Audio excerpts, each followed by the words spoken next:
All right, so we keep hearing that the U.S. economy is recovering, but we're certainly not feeling it. There are a lot of signs from housing to prices to energy costs, a lot of things that are showing us that we may not be in the recovery we're hearing about. Let's bring in Ken Rogoff, professor of economics at Harvard, to talk about it. And thank you for being here. Let's start with housing, because the market has been all over the place for the past 6 weeks. And the housing numbers we've gotten have been abysmal when you look at prices and when you look at foreclosure numbers across the board. The housing numbers are pretty grim. I mean, it's pretty clear that they're going down again, the prices. And, you know, frankly, I think the way to look at it is the federal government did everything possible to cushion the fall in housing. They were worried it would overshoot. And, well, when you do everything possible to cushion the fall and then start releasing things a little bit, then they fall a little more. And I think that's what we're seeing. I don't think they fell quite enough. And so we're not only seeing the foreclosures, but you can go around many cities and see for sale signs like you've never seen in a long, long time.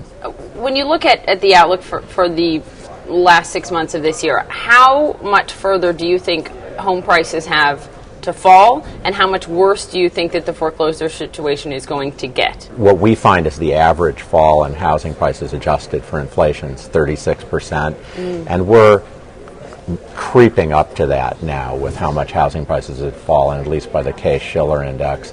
So by that measure, there's not a lot more to go. I have seen, guesses all over the place.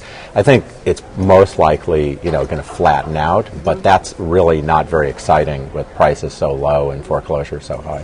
What about on the manufacturing front? The latest manufacturing number we got was not just a cause of concern here in the United States. There was a big dip when you look at manufacturing across Asia, when you look at Europe. So are you concerned about sort of the progress in terms of manufacturing and obviously how that relates to jobs in the long run? The manufacturing for the industrialized economies is a surprisingly small part of output. We just have really good data on it, and it fluctuates a lot with inventories. It's hard to read too much into the short-term numbers. But I think sort of the bottom line is we have a situation that's a typical post-financial crisis recovery, and it's very much tracking what Carmen Reinhart and I found looking at earlier financial crises after World War II.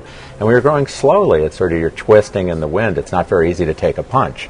And so we had the Japanese tsunami. We had oil prices rise.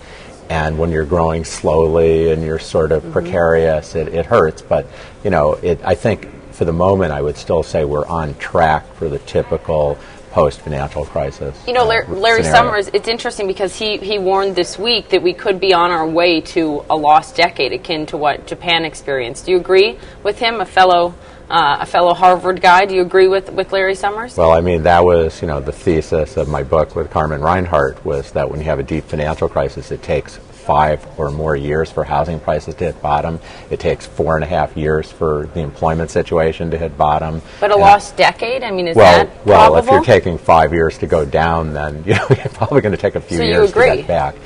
Well, I think it's very hard to predict what's going to happen a few years from now. It's just these extrapolations get harder and harder as you reach further out.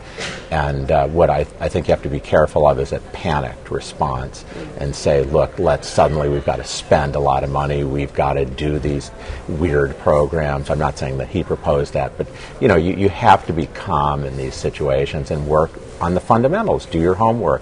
Try to become more productive. Education, infrastructure, improve our tax system. I think that's what's key. Summers proposed more stimulus. I think the outstanding question now as we approach the end of June is, will we see QE3 from the Fed? In your opinion, will either or both of those help soften the blow? Will they help in the long term, or do we sort of need to take the tough road out of this?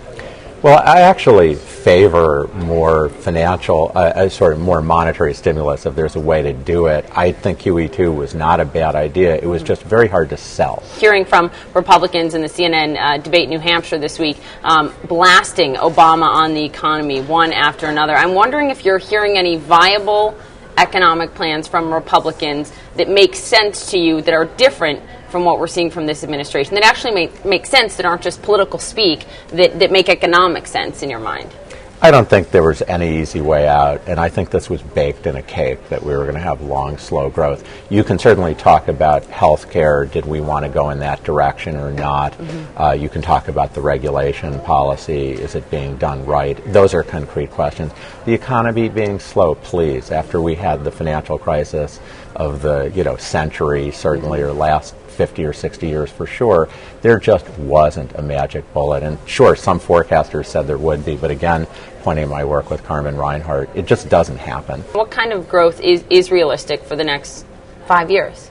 Well, I mean, the norm is that you have subpar growth for a while, not recession for a long time, but subpar growth for a while. But again, looking out 5 years, there are so many things that can happen on the upside. It's very easy to think of what can go wrong, and sometimes it's hard to have the imagination to think of what can go right. So, it could be that if one of them got elected, it could be growth was 5%, but I don't think it's a policy lever so much as just technology, how the dynamics of the American economy go. These are very complicated things. Does 5% growth in the next year look like even a remote possibility to you at this point? I think it's hard enough to predict out a year that absolutely it's a possibility. I mean, it's a very difficult period to predict. That's the thing we can say for sure.